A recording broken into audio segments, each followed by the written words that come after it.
just let me read you the end of the genealogy of Jesus in Matthew. So this is Matthew 1 verse 16.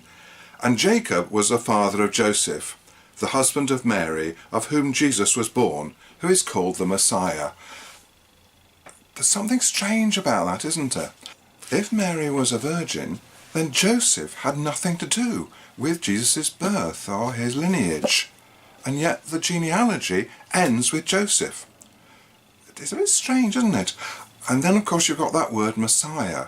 And that gives a hint, and that's what some people think. People think there were two different stories about Jesus. A story for Jewish readers saying that he was the Messiah, and a story for Greek and Roman readers who thought he was the Son of God. So we've got two different ways of looking at Jesus. So if he was going to be the Messiah, he had to come from the house of David. David had to be his great-great-great-great-grandfather. And so this is what the genealogy proves. It proves that Jesus was of the line of David.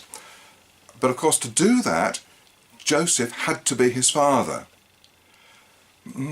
Okay, that looks as if that might have been one story that was growing up about Jesus for Jewish readers and of Jewish Christians.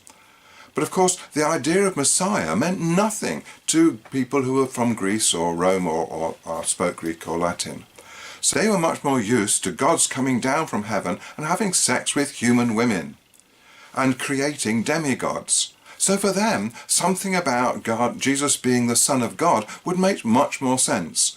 So we end up with two completely different stories. One with a genealogy which proves that Jesus is the Messiah, and one with a virgin birth showing that he was the Son of God.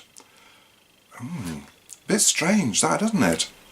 So to summarise, in order to be the Messiah, Jesus had to be of the house of David.